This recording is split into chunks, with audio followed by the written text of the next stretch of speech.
Hey, welcome to this new episode of The Light Leaders. Today, I want to do a little update of what I have been up to in 2022, also what's up for me and for this podcast.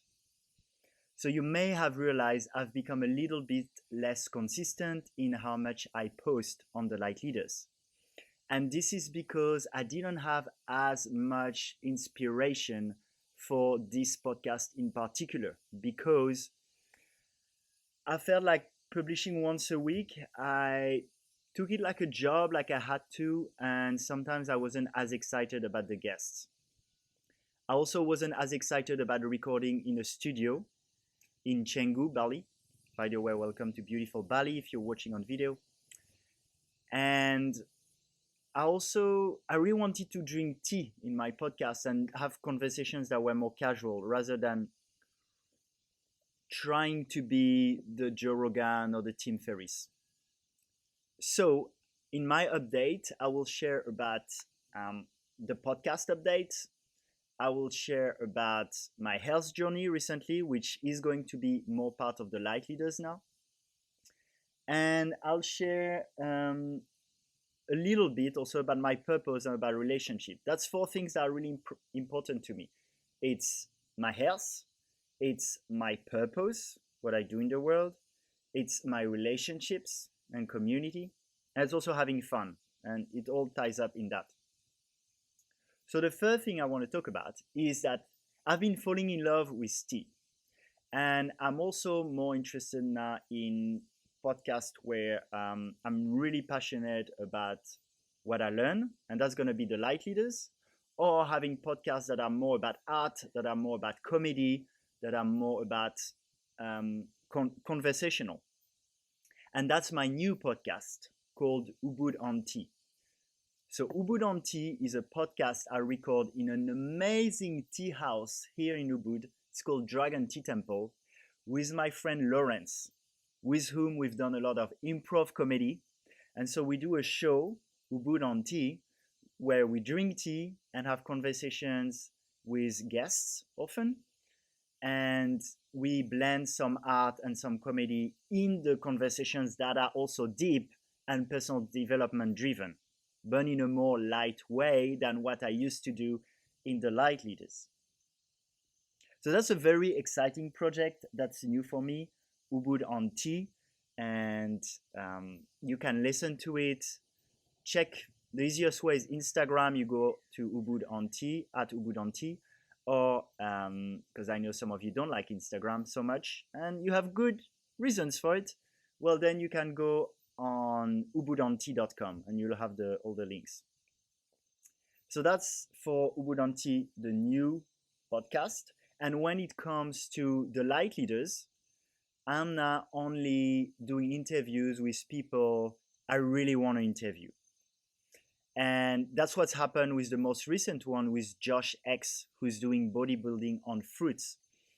And that ties up to one thing that I've been really passionate about in the past year, which is health, and probably a slightly uncommon, or maybe some people would call it extreme, view on what it means to be healthy, especially when it comes to nutrition. So what you can expect from the Light Leaders podcast is to have more and more interviews about people who are on fruits, or even breatharians who think we don't need to eat or eat very little and keep being healthy and strong. So I have a few guests like this lined up. And Josh X was the first one of these, but there'll be a few of these. And Light Leaders is just a project where when I'm really inspired to interview someone, I interview them. And it could be every week for some time, and it could be less consistent for some time. So that ties to the health journey I've been on in the past year. Maybe a year and 2 months, I did an iridiology reading. So iridiology reading is someone looks at your eye, and in your eyes, actually, there is a map of all your organs and all your health. Dr. Morse is one that promotes that a lot. And the idea is that it is way more, let's say, whole than blood tests, for example, because a lot of the health indicators aren't in your blood. A lot of them are in your lymphatic system. And with a blood analysis, you have some elements, but you miss a lot. So that's the idea behind iridiology. Now, I did iridiology with my friend Dex, who was on the Lightleaders. So there's an episode, Dex Murphy, where we talk about a lot of things. And as a student of Dr. Morse, he recommended to go mainly raw, mainly on fruits, add some herbs, do some detox and fasting. So for the past year and 2 months, I've switched my diet from being a vegan diet, but with a lot of cooked food and also a lot of pretty unhealthy food, even though they're vegan, like tempeh. Here is almost all genetically modified soy. I don't even think soy is great, but then if it's genetically modified, not so good either. Rice here is genetically modified for most of it. It's sprayed with pesticides. And even the lentils and the legumes and the chickpeas. So when what I'm doing now is I'm really going back to nature. So the past year and 2 months, I've done mainly fruits and usually 1 raw meal per day, which in Ubud we're blessed to have very good raw restaurants. Now in the past 3 months, with what I read and listened to, I've been drawn more and more to do only fruits. And maybe once a week I'll go and have a raw meal. And monofruiting.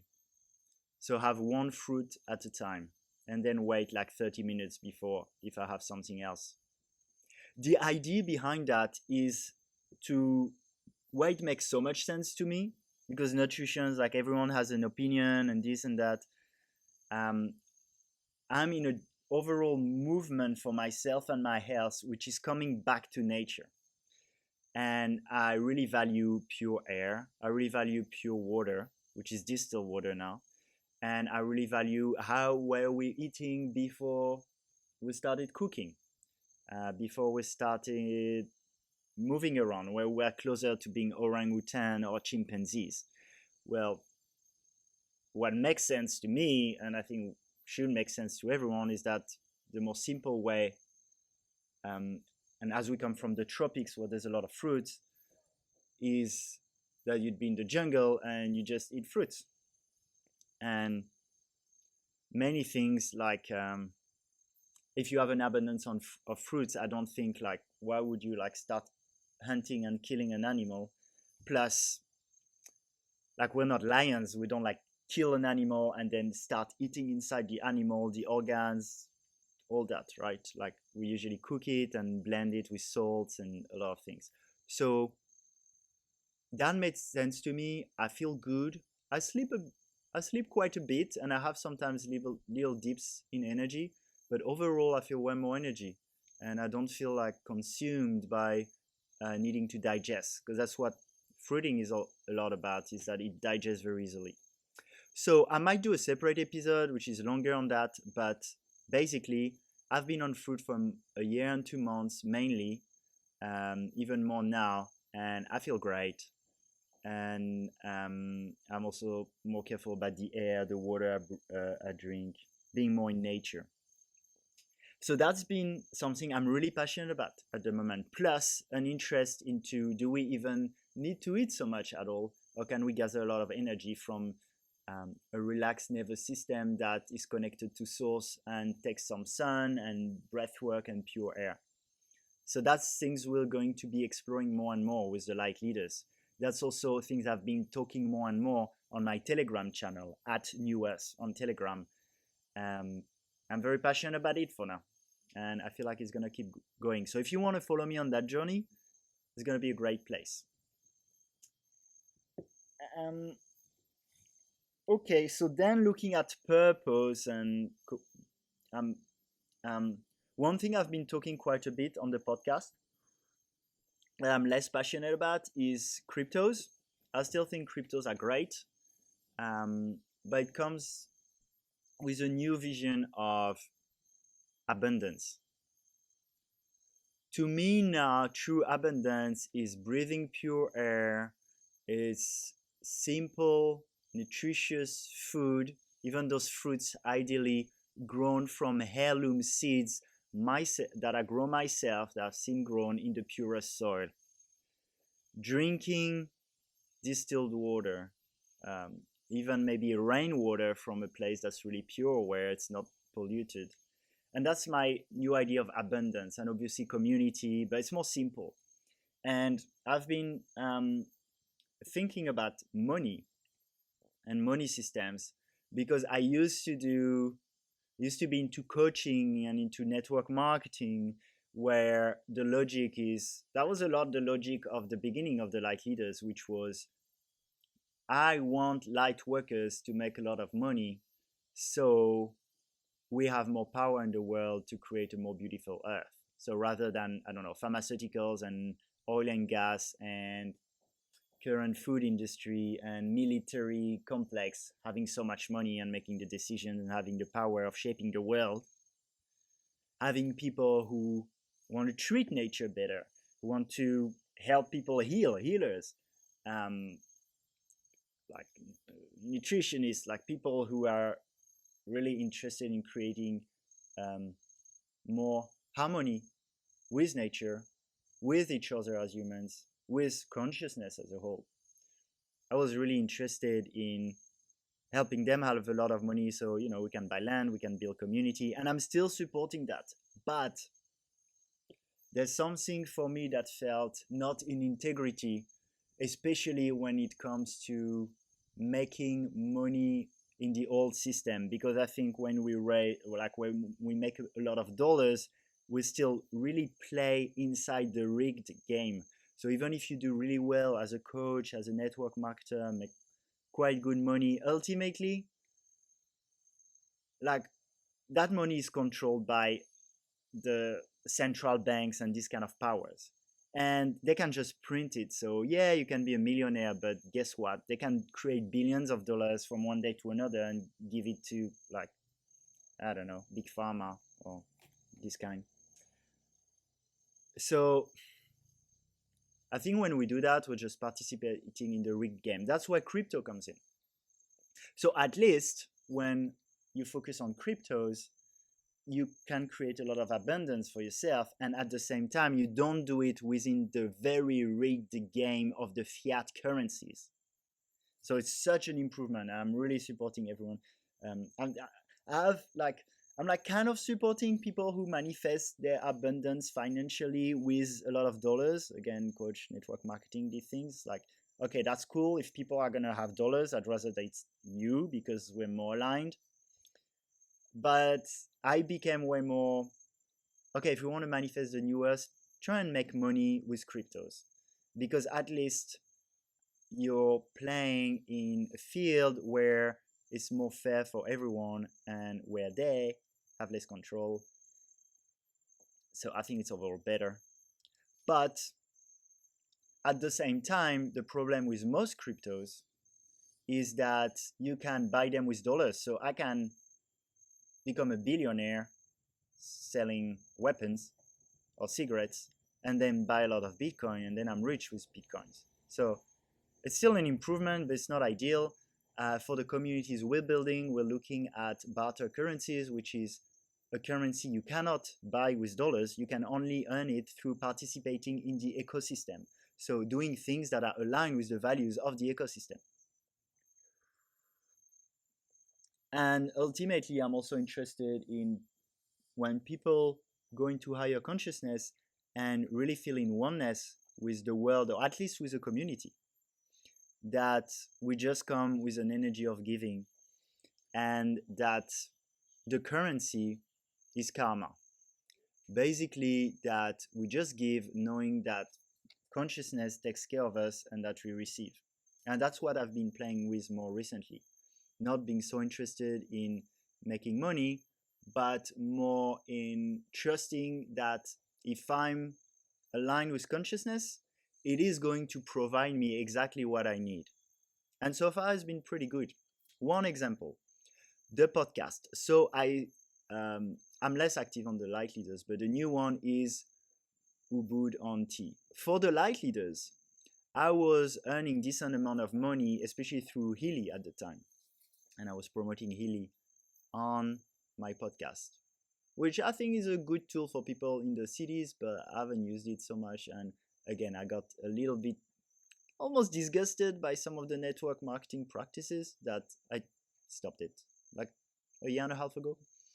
So I was using the Healy money to pay for the studio and the recording and the promotion of the Lightleaders podcast.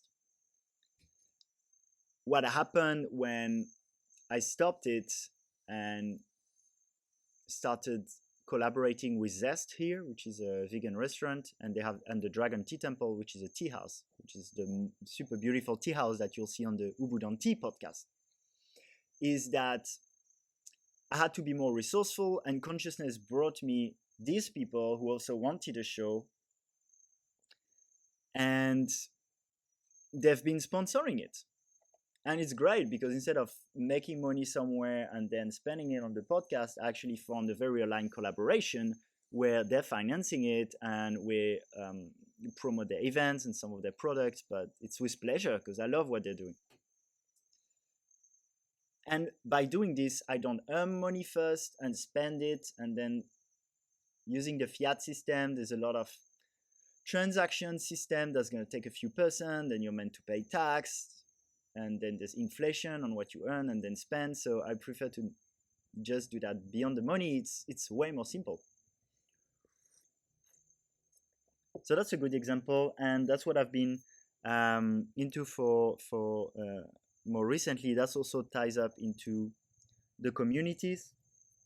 So a big part of my purpose is to create communities, networks of communities, eco-villages, of places where people can live in harmony with nature, with each other, and with consciousness.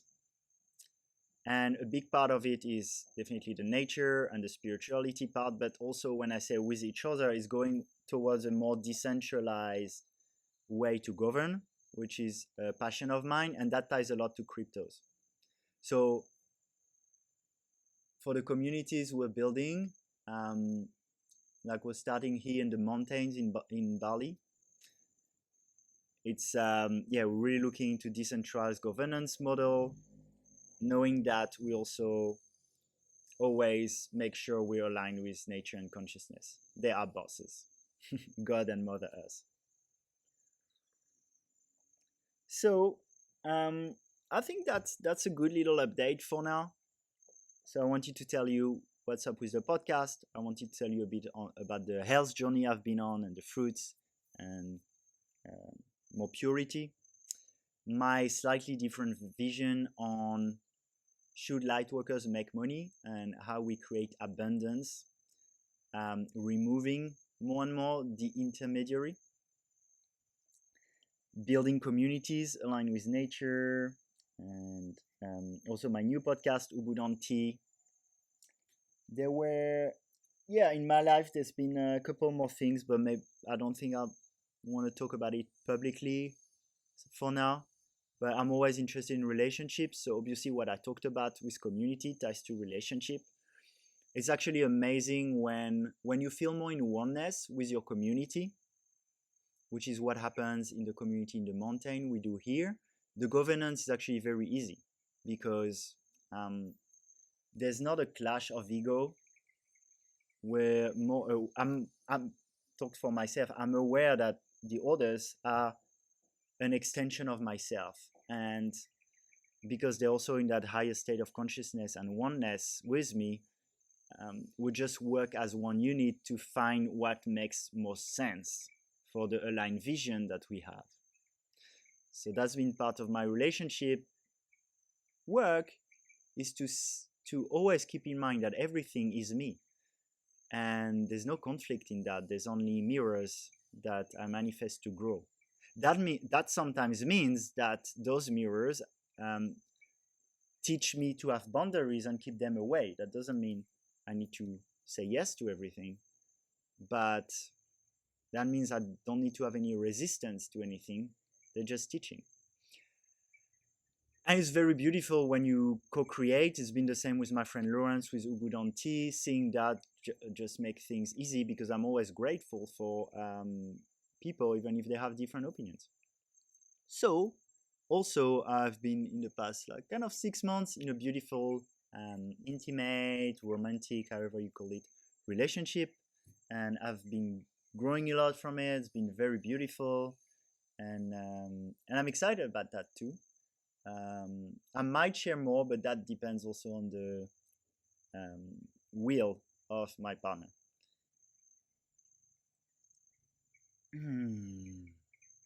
Okay, guys, I think that's pretty much it. Uh, if you're excited about the part I told you on the fruits and the people I want to interview, um, well, stay tuned, because we'll have breatharians, people who haven't eaten for like a long time, sometimes not even drunk a sip of water for a long time, depends on which kind. And we'll have fruitarians that are pretty ripped, pretty bulky, like Josh X, and things that challenge our common views on what's possible, especially in that field of nutrition. So expect more of these. You can expect also some short um, shares like this one, just by myself, where I share on my journey. Can be like I did a little bit today. I think I'll do one on the food part, especially that goes more in depth. And also, if you're watching with video, maybe it's better to watch on YouTube now, those shows, because I like using the chapters and can make it easier if you want to just scroll to something. So especially when it's me, it's going to be shorter episodes with those chapters, so you can watch 4 or 5 minutes here. And oh, you're on YouTube. Look at this, longer hair.